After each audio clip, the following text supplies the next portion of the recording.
Voilà, que le Seigneur soit avec chacun d'entre vous ce matin. Je suis heureux de pouvoir vous saluer dans son nom. Et donc, nous allons ouvrir ensemble la parole de Dieu. On m'a demandé de vous parler de l'autorité dans l'Église et des ministères.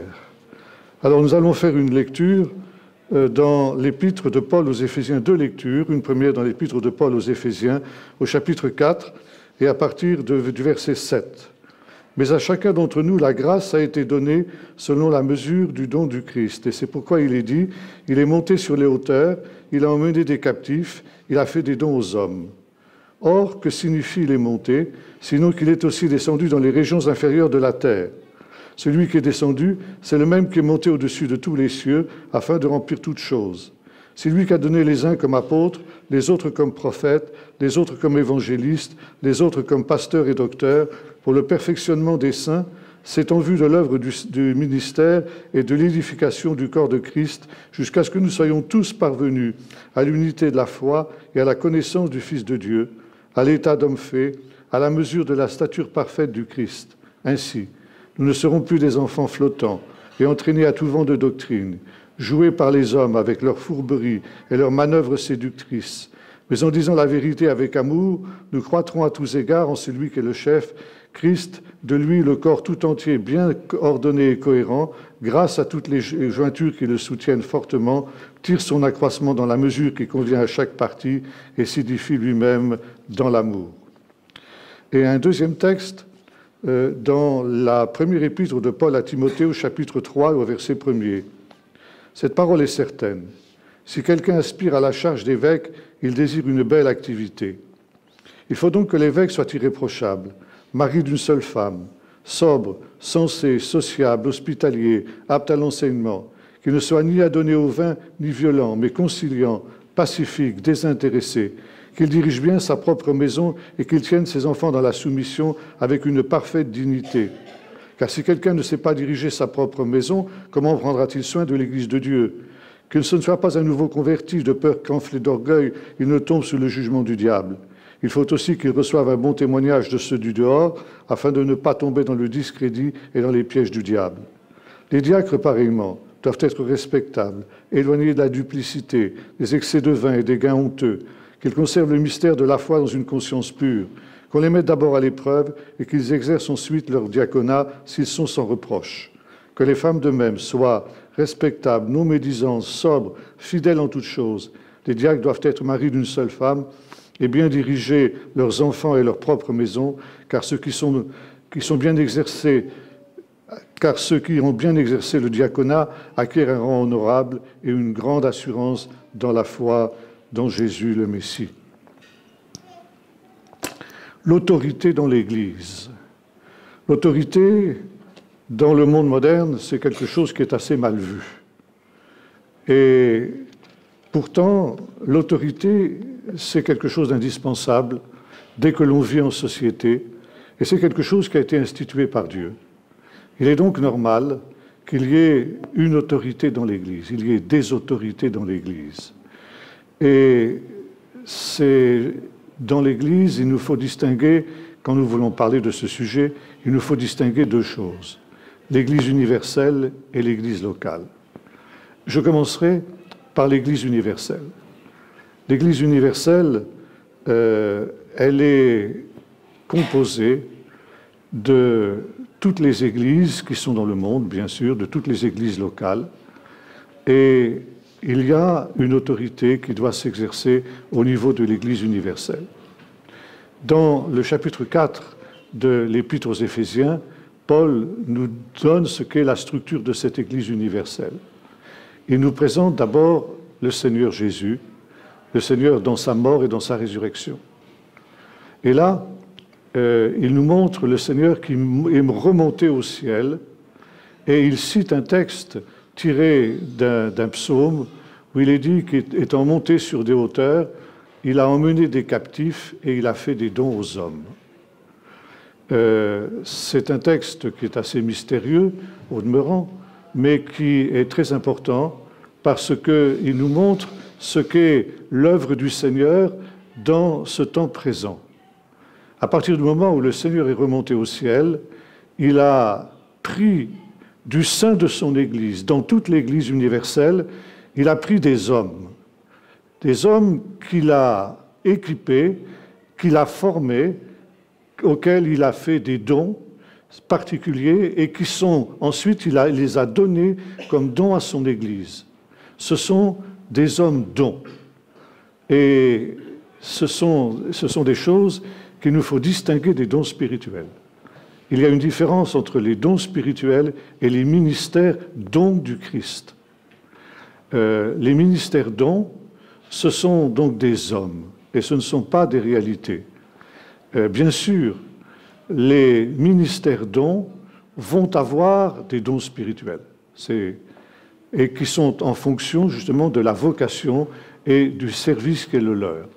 Ces dons spirituels, ils sont évidemment répandus aussi dans les églises locales, mais ils sont quelque peu différents dans ce sens que le don spirituel dans l'église locale, il est ponctuel, il est temporaire. Tandis que le don spirituel dans le ministère don de Christ, il est permanent. C'est la grande différence entre les dons spirituels et les ministères dons de Christ. Donc le Seigneur a pris du sein de son Église des hommes qu'il a formés, qu'il a équipés, auxquels il a fait des dons, et qui vont maintenant être des dons du Seigneur à son Église. Il nous est dit pour le perfectionnement des saints. Ils vont être la structure de l'Église, ils vont être la colonne vertébrale de l'Église, et en ce sens, ils sont très importants. Ces ministères dons, nous les avons lus tout à l'heure, ils sont au nombre de 5, apôtres, prophètes, évangélistes, pasteurs et docteurs. 5 ministères que l'on pourrait qualifier de ministères apostoliques ou ministères dons de Christ. Ministères qui sont différents, mais qui sont aussi complémentaires les uns par rapport aux autres. Ils doivent travailler en harmonie et ils ne sont pas donnés, comme nous le disions tout à l'heure, ils ne sont pas donnés à une église locale, ils sont donnés à l'ensemble du corps. Et logiquement, ce sont des ministères qui devraient être des ministères itinérants. Le problème, il est que dans nos églises modernes, c'est quelque chose qui est difficilement concevable pour toutes sortes de raisons. Mais dans l'Église ancienne, c'est ainsi que les choses se passaient. Et on a un ancien document qui date du début du IIe siècle, qu'on appelle la Didaché des 12 apôtres, ça veut dire l'enseignement des 12 apôtres aux nations, où nous voyons qu'au début du IIe siècle, la structure de l'Église était encore celle-là, et il est question des apôtres et surtout des prophètes qui sont des itinérants et qui visitent les églises pour exercer leur ministère au sein de ces églises locales. Il est certain que nous avons perdu aujourd'hui cette structure de l'Église et je crois que beaucoup de problèmes actuels viennent précisément de ce qu'on est dans cette situation-là. La plupart des ministères sont des pasteurs d'églises locales. La plupart des ministères dont sont des pasteurs d'églises locales, si bien que leur ministère est considérablement restreint et considérablement limité, alors que logiquement, ils devraient s'adresser à l'Église universelle. Donc 5 ministères que je vais maintenant évoquer. Je vais essayer de définir ce qu'est leur rôle. Le premier de ces ministères, le plus important, c'est le ministère d'apôtre. Et on peut qualifier d'ailleurs les 5 ministères de ministère apostolique parce qu'ils sont sous le contrôle et ils sont sous la direction de l'apôtre. Si nous parlons d'autorité, l'autorité principale dans l'Église, c'est l'autorité apostolique.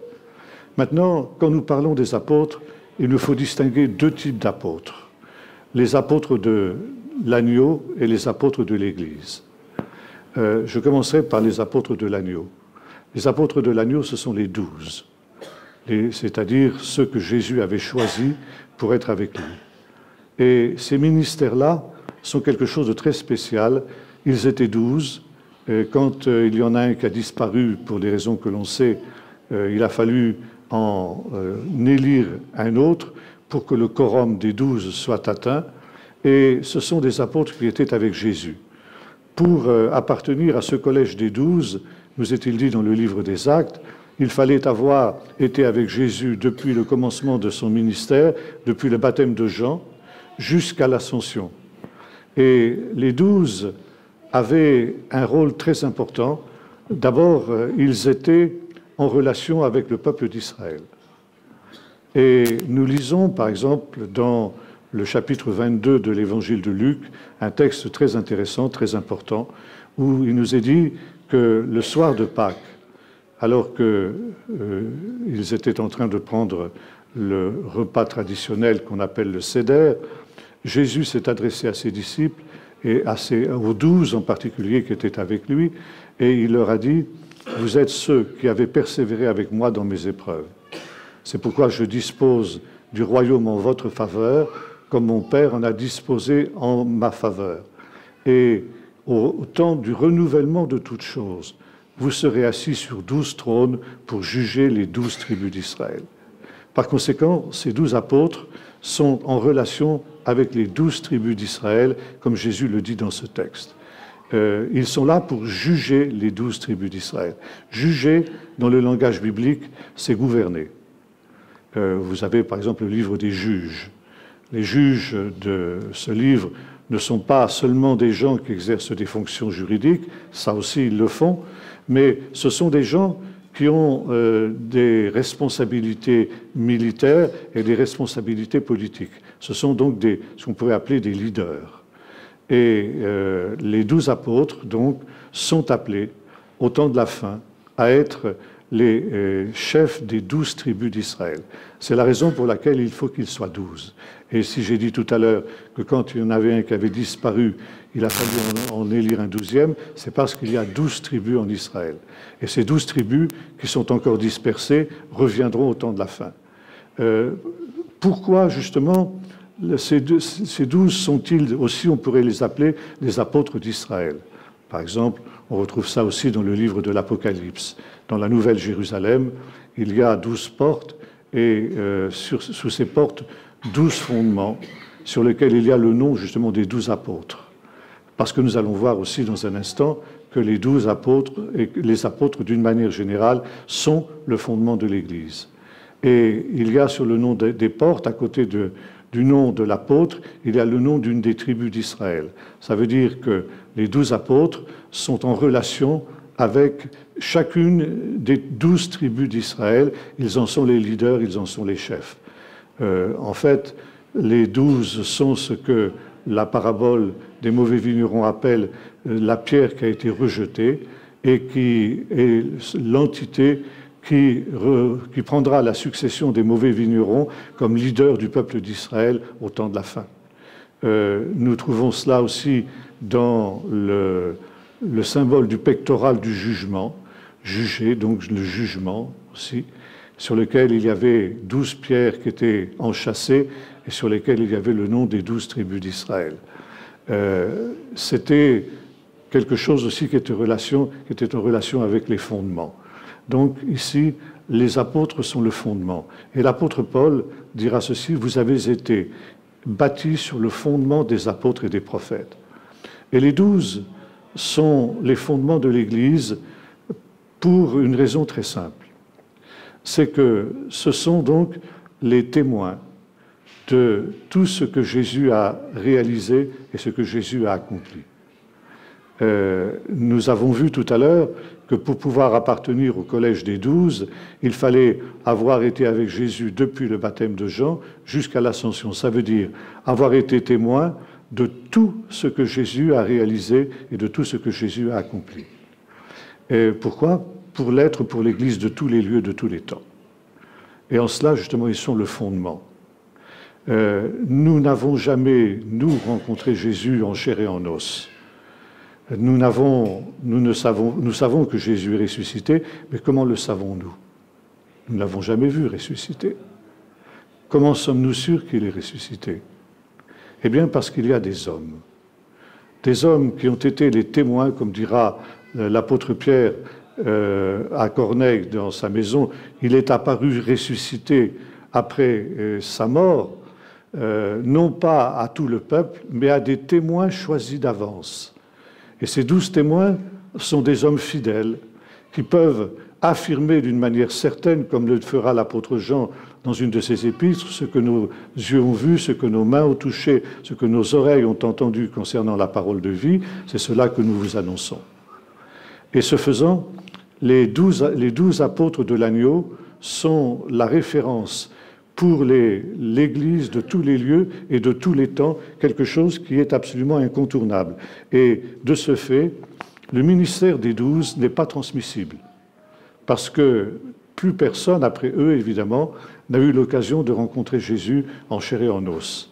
Par conséquent, ce sont des ministères qui sont des ministères uniques. Et ce sont ceux qui vont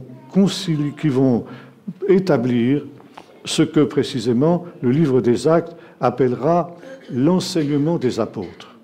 Il nous est dit que les premiers chrétiens qui s'étaient convertis le jour de la Pentecôte persévéraient dans l'enseignement des apôtres.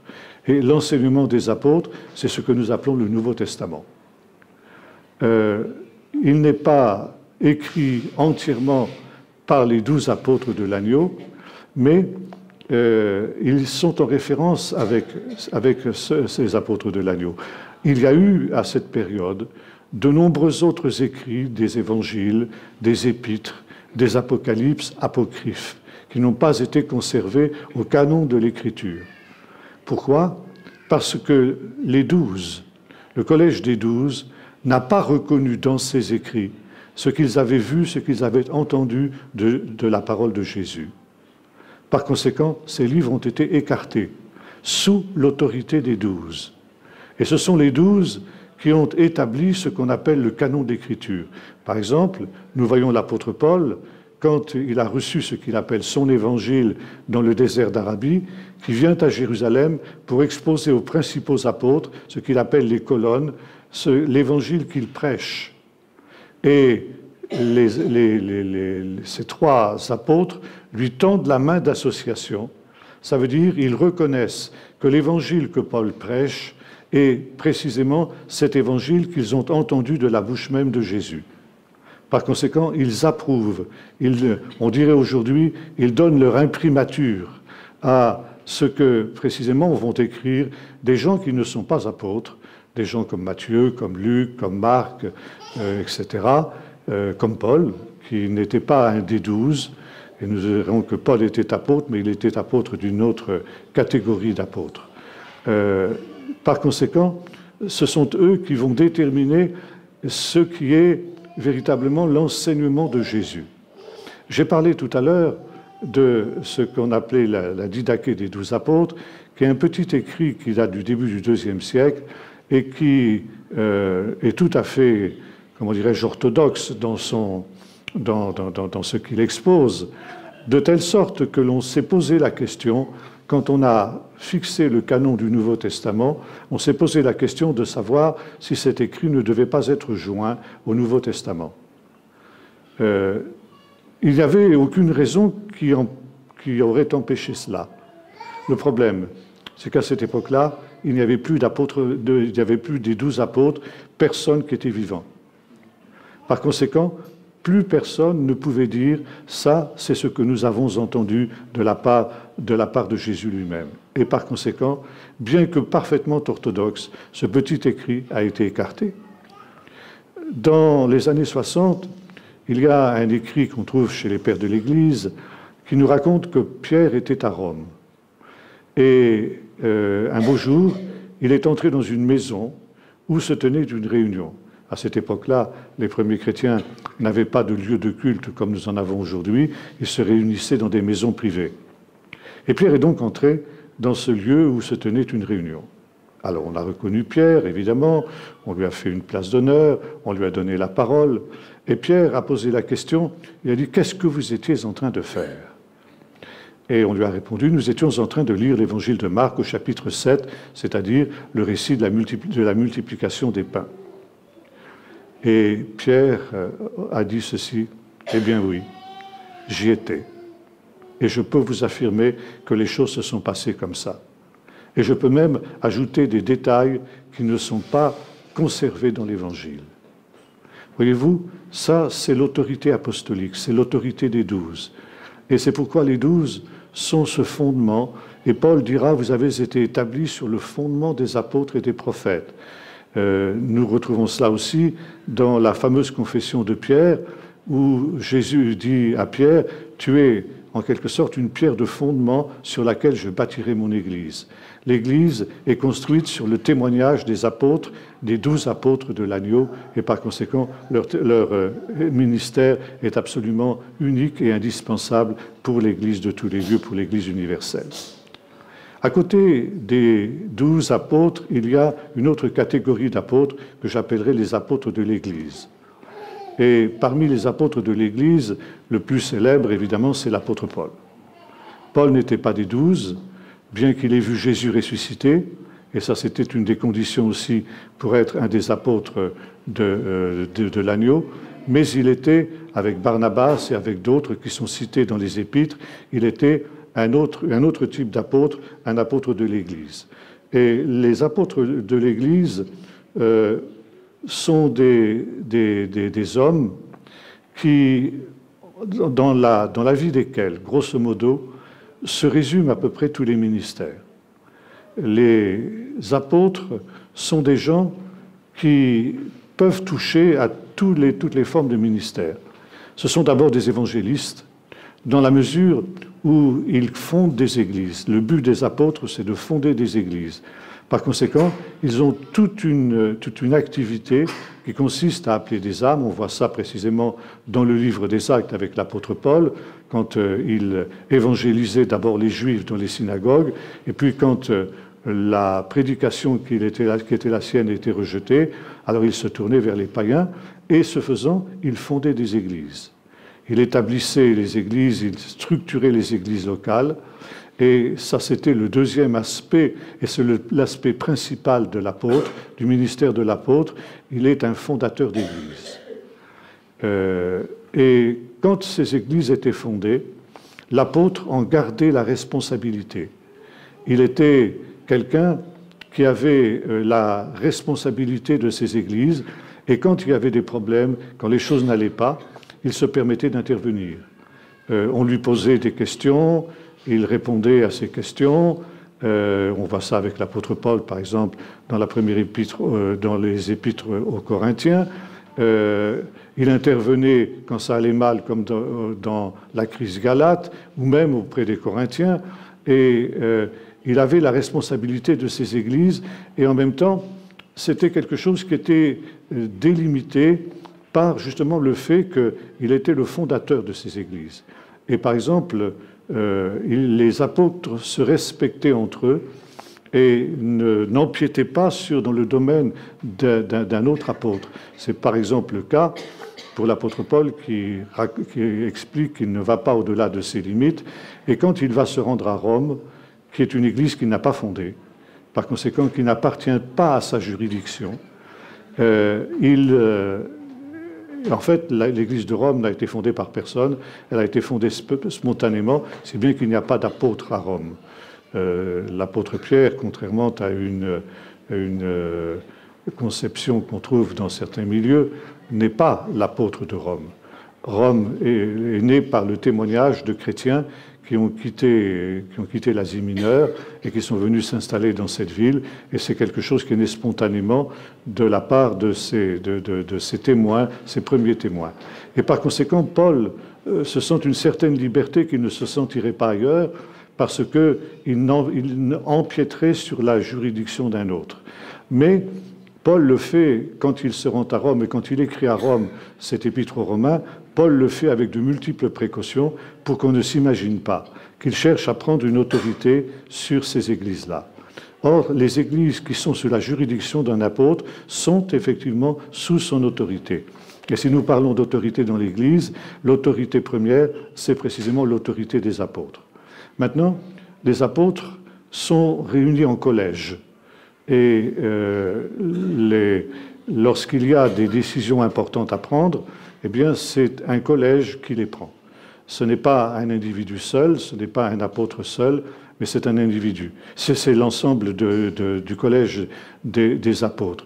Et nous revoyons cela, par exemple, dans le livre des Actes, au chapitre 15, lorsque se pose la question de l'évangélisation des païens. Jusqu'alors, l'évangélisation n'a concerné que les Juifs. Et depuis la première Pentecôte jusqu'à ce qu'on appelle la Pentecôte des païens, c'est-à-dire la descente du Saint-Esprit dans la maison de Corneille, l'Église n'a été composée que de Juifs. Et voilà que soudain, des non-Juifs se convertissent à Jésus. Et le problème pour l'Église ancienne, c'est de savoir ce qu'on va faire de ces gens-là. Est-ce que l'on va exiger qu'ils deviennent juifs pour pouvoir devenir chrétiens d'abord, qu'ils deviennent juifs avant de devenir chrétiens, ou bien est-ce qu'on va les accepter en tant que tels? Alors il y a des grandes discussions entre différents apôtres, entre Paul, Barnabas et d'autres, et finalement, devant la complexité du problème, devant son importance, parce que ça c'est tout l'avenir de l'Église qui se joue, il est bien évident que si l'on accepte les païens en tant que tels, il va y avoir des conséquences graves pour l'Église, dans ce sens que les païens, dans quelques temps, dans quelques générations, deviendront la majorité dans l'Église, et il y aura deux conséquences. Il y aura une déjudaïsation de l'Église, et il y aura une prise de pouvoir par les païens. Les Juifs vont perdre le pouvoir dans l'Église. Par conséquent, l'enjeu est énorme. L'enjeu de cette décision que l'on va prendre est énorme. Et elle dépasse, par conséquent, les compétences de quelques individus. Et c'est donc tout le collège de l'Église qui se rassemble à Jérusalem pour traiter de cette question. Là, on est encore à l'époque la première époque apostolique, c'est-à-dire l'époque des apôtres de l'agneau. Donc c'est eux qui président cette assemblée-là, mais ils sont rassemblés tous les 12. Il nous est dit, il y a aussi les anciens et il y a aussi les frères. Par conséquent, c'est toute l'Église qui va être intéressée dans cette décision-là, qui va, comme on le sait, ouvrir toute grande la porte aux païens avec les conséquences que nous avons évoquées tout à l'heure. Mais ce texte d'Acte 15 nous montre précisément que dans les questions graves, eh bien, l'autorité, elle est collégiale, elle n'est pas celle d'un seul individu, mais elle représente l'ensemble du corps. Ce sont donc les apôtres de l'Église qui sont des ministères itinérants. Et on pourrait dire que ce sont des missionnaires. Et il existe des apôtres encore aujourd'hui. Si nous avons vu tout à l'heure que le ministère des 12 n'est pas transmissible, il y a des apôtres de l'Église en aussi grand nombre que Dieu les appelle. Et par exemple, des gens comme Livingstone, Hudson Taylor, Clément Le Cossec, qui est allé vers les Gitans, est devenu l'apôtre des Gitans. Il a créé cette église des Gitans, il l'a structurée, il l'a établie, il en a assuré la responsabilité jusqu'à sa mort, et par conséquent, on peut dire que c'est un apôtre moderne. Des gens comme Hudson Taylor, comme Livingstone, comme les grands missionnaires qui ont marqué l'épopée missionnaire mondiale, eh bien, sont aussi des gens qui sont des apôtres. Et même si on ne les appelle pas de ce nom-là, on les appelle missionnaires, mais finalement, c'est exactement la même chose. Évidemment, tous les missionnaires ne sont pas apôtres, il y a différents types de missionnaires, mais disons, les pionniers de l'évangélisation du tiers-monde sont véritablement des apôtres. Donc ça, c'est le ministère principal, le ministère apostolique, le ministère qui est le ministère d'autorité par excellence. Ensuite, nous trouvons les prophètes. J'ai cité tout à l'heure ce texte de la première aux Corinthiens où Paul déclare « Vous avez été établis sur le fondement des apôtres et des prophètes ». Les apôtres de l'Église sont aussi des fondements. Ils sont des fondements un petit peu différents de ceux des 12, mais ce sont aussi des fondements. Et immédiatement après le ministère le plus important qui vient après le ministère d'apôtre, c'est le ministère de prophète. Alors, entendons-nous bien, comme je l'ai dit tout à l'heure, il faut faire une différence entre le don de prophétie et le ministère de prophète. Paul nous dit, dans la première épître aux Corinthiens, qu'en ce qui concerne le don de prophétie, ce don de prophétie, il est accessible à tous. Tous ceux qui sont baptisés dans le Saint-Esprit peuvent aspirer, je dirais même, doivent aspirer au don de prophétie, qui est un don très important dans l'Église. Et Paul dit, vous pouvez tous prophétiser. C'est quelque chose qui est à la portée de chaque individu. Mais ce n'est pas quelque chose qui est permanent. Dans la vie de quelqu'un qui prophétise, il prophétise sur l'ordre de Dieu à un certain moment, et puis l'onction s'en va, et puis il reprend sa vie normale. Pour ce qui est d'un prophète, les choses sont différentes. Le prophète, chez lui, le don est permanent. Et le Seigneur peut intervenir à tout moment dans sa vie par rapport à la prophétie ou les autres dons de révélation. Le prophète n'est pas seulement quelqu'un qui a des dons de prophétie, mais il est aussi celui qui a tous les dons de révélation. Ça veut dire, il a le don d'une parole de sagesse, il a le don d'une parole de connaissance, il a le don du discernement des esprits, éventuellement, il a aussi le don de guérison. Et ça, ce n'est pas obligatoire, mais ça arrive aussi. Et ce faisant, donc, il est absolument disponible au Seigneur pour intervenir en tout temps. Et, par exemple, au volant de sa voiture, le Seigneur pourra lui dire, eh bien, va à tel endroit. Tu avais l'intention de te rendre dans tel lieu, mais moi je te dis, va à tel endroit, et tu vas dire telle parole à tel homme. Le prophète est quelqu'un qui donne des paroles extrêmement précises, dans des temps précis, pour des gens précis, et pas forcément dans l'Église seulement. Il intervient en privé, par exemple, dans une conversation courante. Il peut soudain se mettre à prophétiser sans même dire qu'il est en train de prophétiser. Mais soudain, on sent qu'il y a une onction de l'Esprit qui descend et qu'il y a une parole de sagesse qui est donnée pour telle et telle circonstance ou pour telle et telle personne. Le prophète est quelqu'un qui connaît justement cette onction de l'Esprit d'une manière permanente et qui vit dans la communion de Dieu. Être prophète, c'est quelque chose qui est extrêmement difficile et qui coûte. Je vous recommanderais, si vous êtes intéressé par ce sujet-là, un petit livre qui a été écrit par un des plus grands prophètes qui ait jamais vécu dans notre temps, dans notre époque moderne, qui s'appelle Martinus Beer. Ce livre s'appelle « Votre percée ». Vous le trouvez aux éditions Foi et Victoire. Et Martinus Beer, qui était c'est un enfant abandonné qui avait été recueilli par des paysans danois, et très, très jeune, il s'est converti, et il a eu l'occasion d'être en contact avec des prophètes qui venaient du pays de Galles. Et il était dans une réunion au Danemark quand ces prophètes étaient en visite. Et le pasteur l'avait invité à venir sur l'estrade et de s'asseoir à côté, donc, il s'était trouvé assis à côté du prophète. Et dans sa simplicité de paysan, il disait que son cœur battait très fort d'être assis à côté de ce saint homme. Et là, il priait, il disait, « Seigneur, si quelque chose de l'onction de cet homme pouvait venir vers moi. » Alors il dit, très discrètement, j'ai avancé ma main, et sans qu'il le sente, j'ai touché le bas du veston du prophète. Et à ce moment-là, l'onction de l'Esprit est venue sur moi. Et le prophète, bien que je ne l'ai pas touché lui, s'est rendu compte de cela. Il a simplement posé sa main sur mon épaule et il a dit « Alléluia ». Et à partir de ce moment-là, l'esprit de prophétie a commencé à travailler d'une manière très profonde dans la vie de Martinus Beer. Et Martinus Beer pouvait être un homme, par exemple, qui était en train de travailler dans son champ. Et soudain, le Seigneur lui dit « Abandonne tout, va à la gare et prends le premier train pour n'importe où ».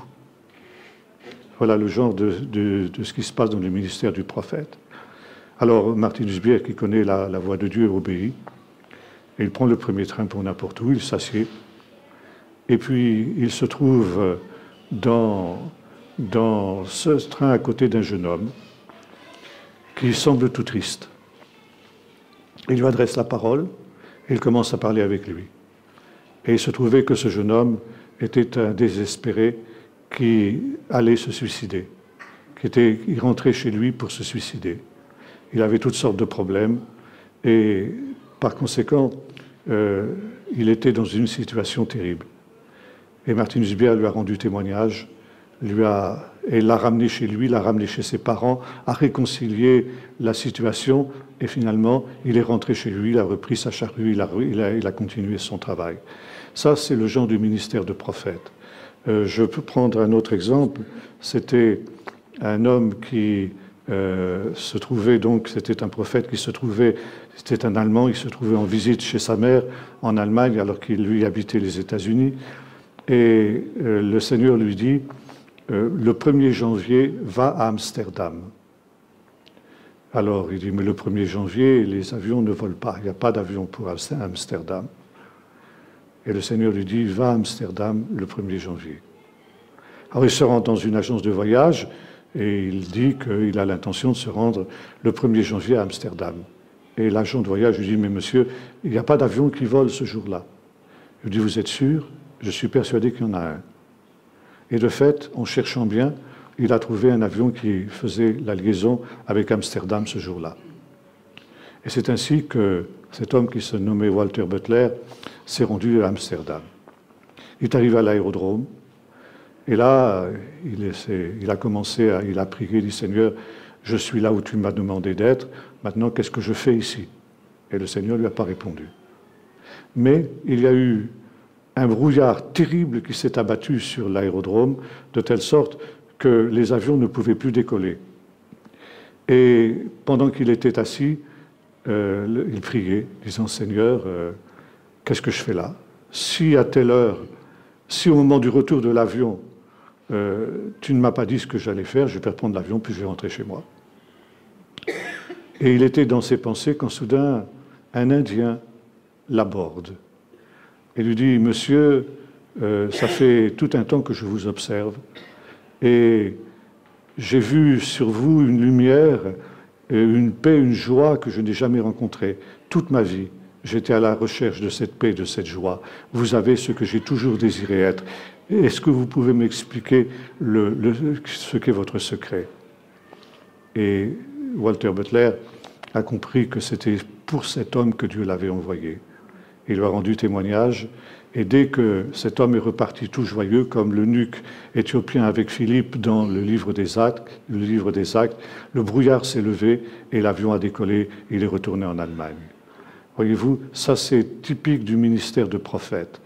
Je vais prendre encore peut-être un autre exemple, celui d'un autre prophète qui, un jour, qui avait aussi des dons de guérison. J'ai dit tout à l'heure que les prophètes peuvent avoir des dons de guérison. Et il y avait donc ce prophète qui, un jour, a reçu la visite d'une dame éplorée et qui lui disait, eh bien voilà, mes 2 petites filles viennent d'avoir un accident de voiture terrible, elles sont entre la vie et la mort. Est-ce que vous pouvez prier pour elles? Et cet homme n'avait pas l'habitude de prier n'importe comment. Il ne priait que lorsque Dieu lui disait de le faire, et lorsque Dieu lui montrait qu'il voulait guérir cette personne-là. Alors il a dit, je vais prier pour vos 2 petites filles. Et il priait pour les 2 filles, et la situation de ces filles empirait de plus en plus. Et rien ne se passait. Et il y avait devant lui un vase avec 2 fleurs. Et 2 fleurs qui étaient pratiquement fanées, qui étaient donc complètement affaissées. Et pendant qu'il priait, évidemment, il ne faisait pas tellement attention à ce vase. Et soudain, il a ouvert les yeux. Et il a vu ce vase avec ces 2 fleurs. Et soudain, devant ses yeux, il a vu une de ces fleurs qui se redressait. Et il a compris que ces 2 fleurs représentaient les 2 petites filles. Et qu'à cet instant-là, le Seigneur posait sa main sur une de ces petites filles et voulait la relever, la guérir. Alors il a averti la mère, et de fait, eh bien, une des 2 petites filles avait été complètement guérie. Et par contre, il restait la 2e. Alors, le prophète a continué à prier jusqu'à ce que la 2e fleur se redresse. Et la 2e petite fille a été sauvée elle aussi. Dans l'Écriture, le cas typique du prophète, c'est Agabus. Agabus qui annonce une famine, donc des choses très très précises qui vont s'accomplir. et qui va aussi annoncer la captivité de Paul quand il va faire des signes prophétiques en s'attachant lui-même avec la ceinture qui était celle de Paul. Donc ici, le fondement des apôtres et les prophètes. Les prophètes, donc, sont un ministère très important. Autre ministère, je vais passer un peu plus vite parce que mon temps passe, c'est le ministère d'évangéliste. Alors, le ministère d'évangéliste, c'est un ministère qui s'adresse essentiellement à l'extérieur de l'Église, c'est-à-dire aux inconvertis. C'est un ministère qui vise à amener les gens dans l'Église. Il y a une différence entre le ministère de l'évangéliste et le ministère de l'apôtre, bien qu'il y ait une ressemblance. L'apôtre aussi appelle les inconvertis à venir dans l'Église. Mais ensuite, nous avons vu, il structure l'Église et il va en avoir la responsabilité. L'évangéliste ne peut pas faire cela. Il y avait un très très grand évangéliste qui a évangélisé la France dans les années 30 et qui disait ceci: si je reste 6 mois dans une ville, il y a une église qui est établie. Si je reste 6 autres mois, l'église est démolie. Parce que justement, il n'avait pas de ministère d'apôtre. Il avait un ministère d'évangéliste, donc il était capable d'amener des âmes au Seigneur et il était capable de les amener au salut, mais il était ensuite incapable de structurer l'Église, il était incapable de l'établir et il était incapable d'en avoir la responsabilité. Par conséquent, il connaissait ses limites et il savait qu'au bout d'un certain temps, il devait partir. Et le ministère d'évangéliste est par définition un ministère itinérant parce que justement, l'évangéliste doit constamment changer de place. Et l'évangéliste aujourd'hui, c'est quelque chose on ne connaît plus véritablement ce qu'est le ministère d'évangéliste. On pense que c'est un jeune stagiaire. Alors, par exemple, on dira tel pasteur est un pasteur ancien, et puis il y a un jeune homme qui est son évangéliste. Ça n'a rien à voir. C'est un stagiaire, tout simplement. Mais ce n'est pas forcément un évangéliste. Ça peut l'être, mais ce ne l'est pas forcément.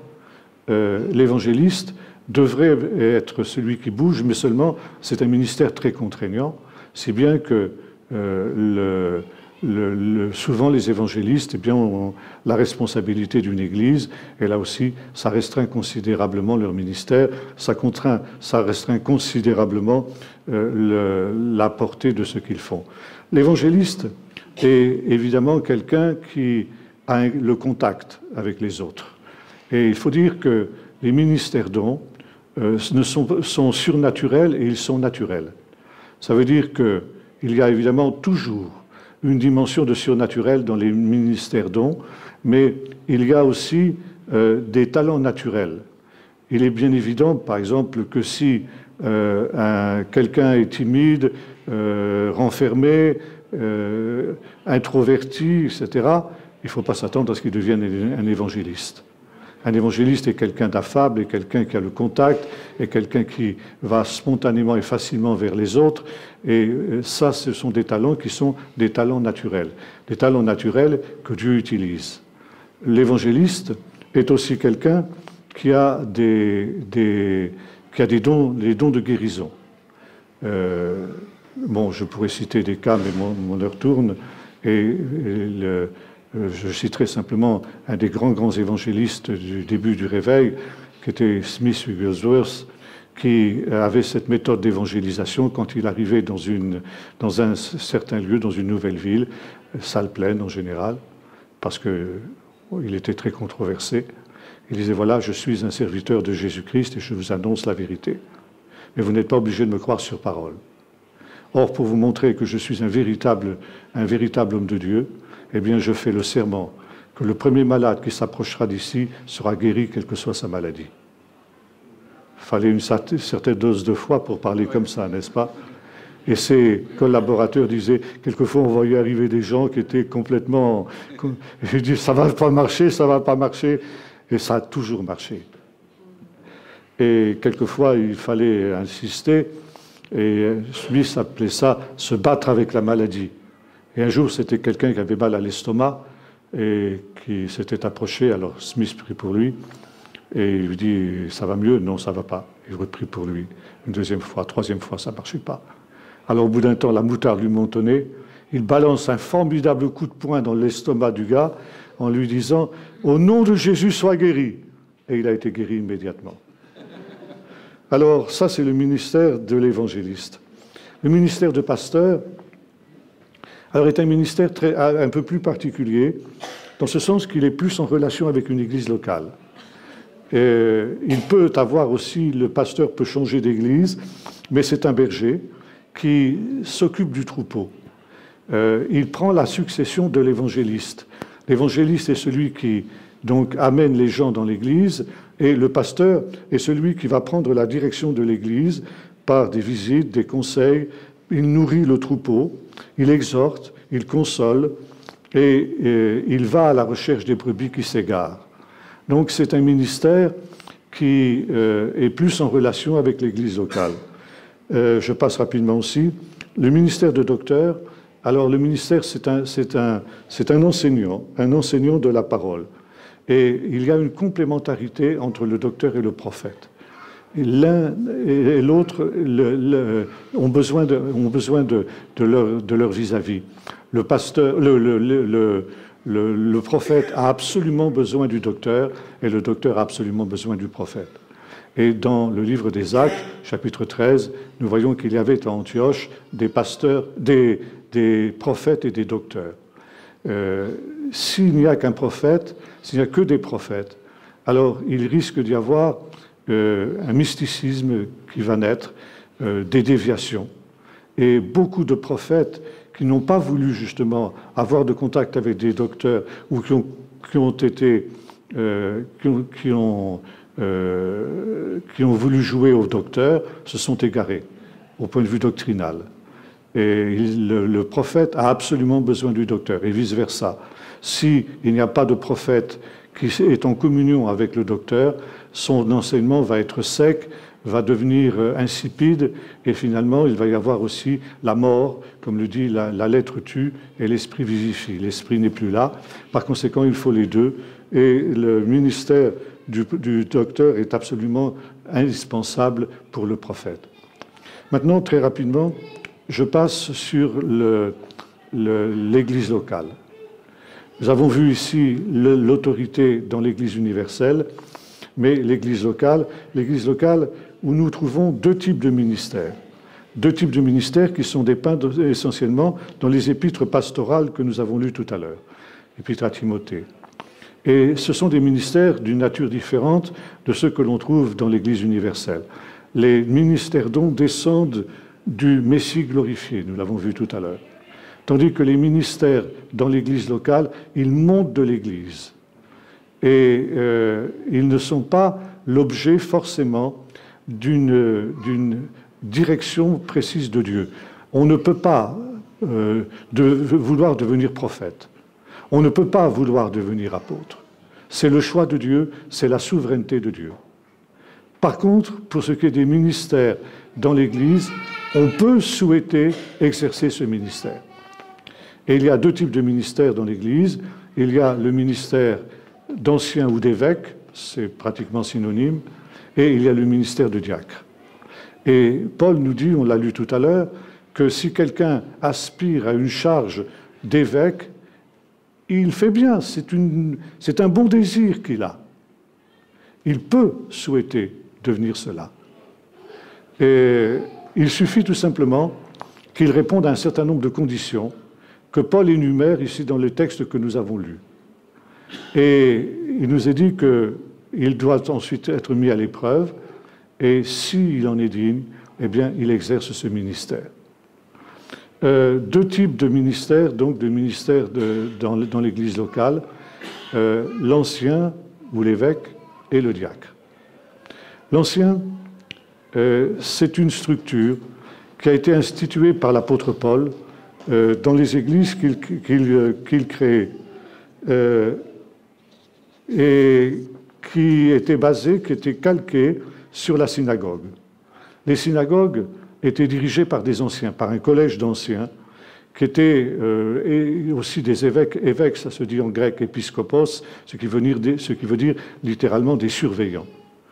Il y a des anciens qui prêchent, il y a des anciens qui ne prêchent pas, et ils sont l'autorité dans l'Église, exactement comme c'était dans la synagogue. Il est à remarquer qu'il n'y a pas dans le Nouveau Testament, il n'y a pas dans le Nouveau Testament en général, il n'y a pas un modèle unique d'Église. Et il y a une certaine liberté dans ce domaine-là. Mais l'apôtre Paul, qui est celui justement qui est l'apôtre le plus connu de tous les apôtres du Nouveau Testament, est quelqu'un qui avait repris le modèle de ce qui se trouvait dans les synagogues. Donc les anciens sont l'autorité dans l'Église locale. Ils ont par conséquent un ministère qui ressemble beaucoup à celui du pasteur. Et comme lui, ils sont appelés à consoler, à exhorter, à visiter les faibles, etc. Et à avoir surtout